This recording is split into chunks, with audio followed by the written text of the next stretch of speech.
Hey everyone! Populasi bumi yang terus meningkat membuat semakin sedikitnya ruang kosong untuk perumahan.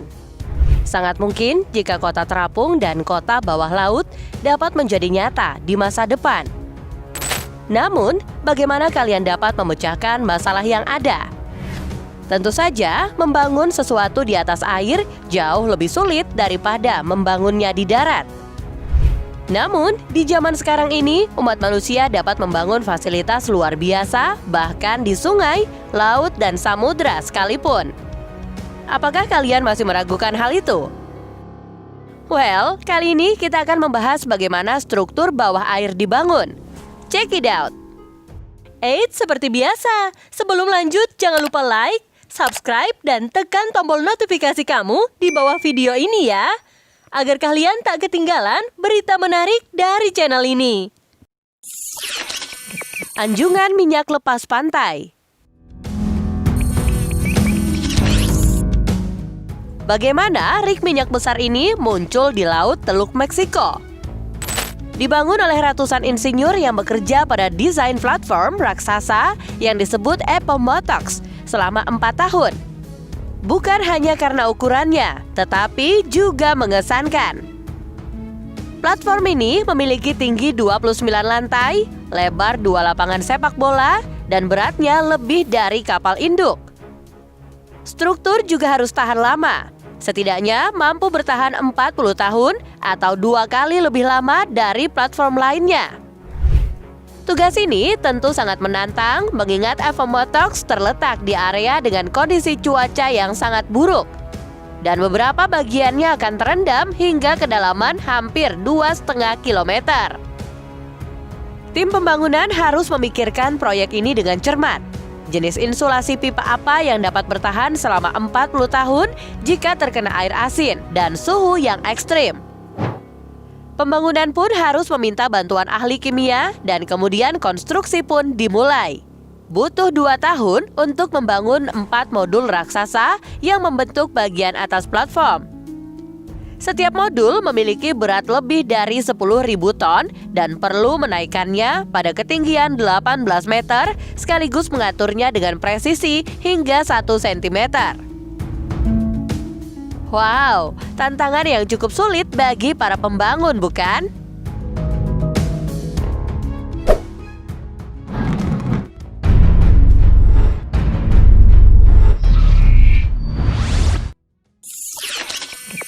Pemecah gelombang.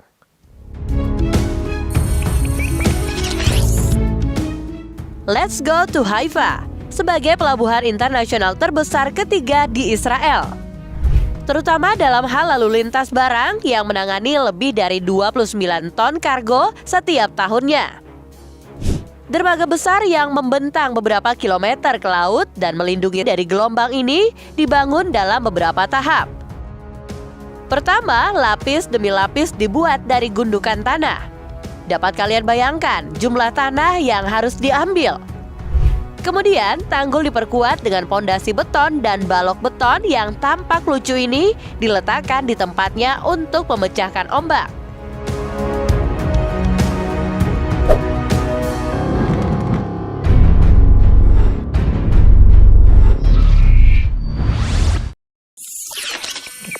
Cover dam.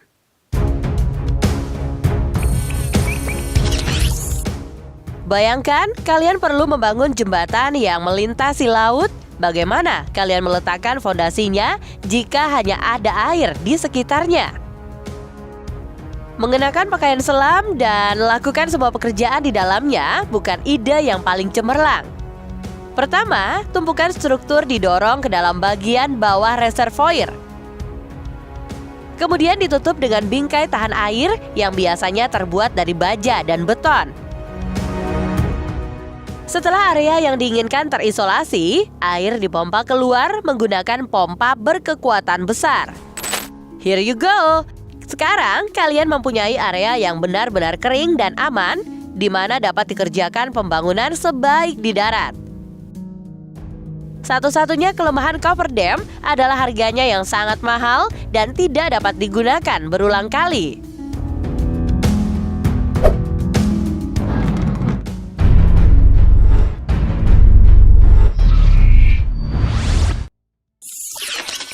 jembatan di Amerika Serikat. Jembatan satu ini bukan jembatan biasa. Pada abad ke-21, pihak berwenang Amerika Serikat menghadapi masalah jembatan air tua yang menghubungkan negara bagian Minnesota dan Wisconsin berada dalam kondisi yang sangat buruk.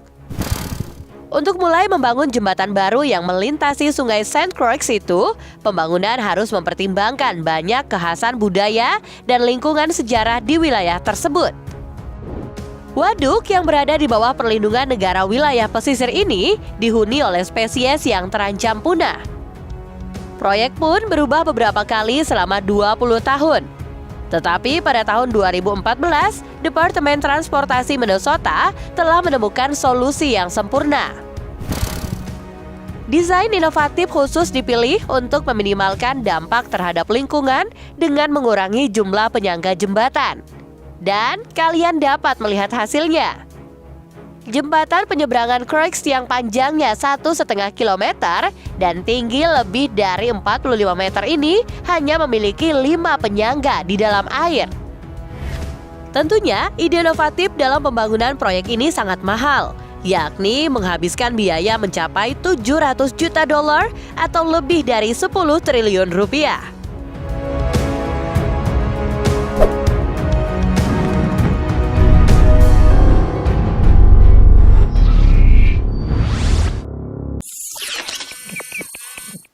Perlindungan banjir.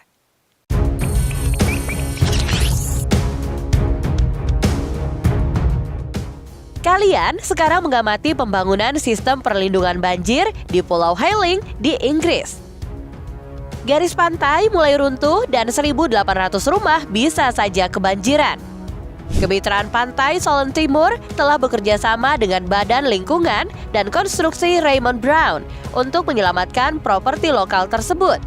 Tahap pertama konstruksi adalah yang paling sulit. Jelas bahwa pasang surut terus-menerus mengganggu pekerjaan konstruksi meskipun meletakkan batu di tempatnya dan meratakan pasir mungkin tampak relatif mudah. Diperlukan alat berat bekerja di pantai selama 6 bulan dan sekitar 70.000 ton batu yang diimpor dari Norwegia berubah menjadi tembok pelindung sepanjang 650 meter. Selain itu, 25.000 ton kerikil tersebar untuk menahan naiknya permukaan laut dan meningkatkan area pantai. Proyek ini menelan biaya sekitar $6,5 juta dan akan melindungi penduduk pulau setidaknya selama 100 tahun lamanya.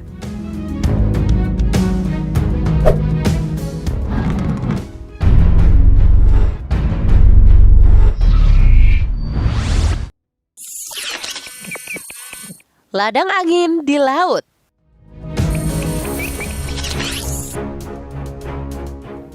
Mari kita lihat bagaimana struktur megah ini dibangun di dekat Pulau Bornholm. Pada tahun 2016, Jerman memutuskan untuk menggunakan salah satu sumber energi paling hijau demi keuntungannya. Mereka mendirikan ladang angin besar tepat di perairan bergolak di Laut Utara. Kondisi pembangkit listrik yang sempurna ya. Ada angin kencang teratur sepanjang waktu sehingga satu-satunya yang harus dilakukan adalah membuat transportasi dan memasang bagian-bagian berdimensi kolosal.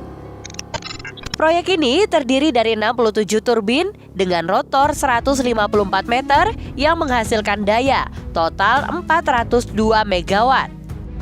Ada 1 juta watt dalam 1 megawatt dan lampu-lampu di rumah kalian mengkonsumsi sekitar 100 watt. Sederhananya, ini cukup untuk menyediakan 400.000 rumah dengan listrik.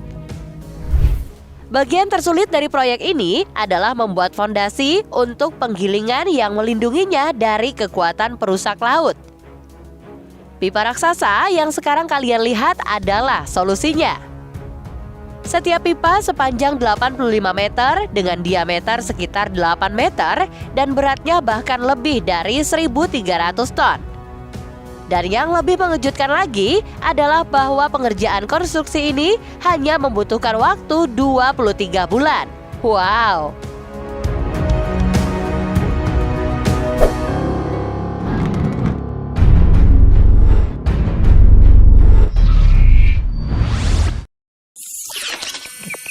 Restorasi Princess Pier.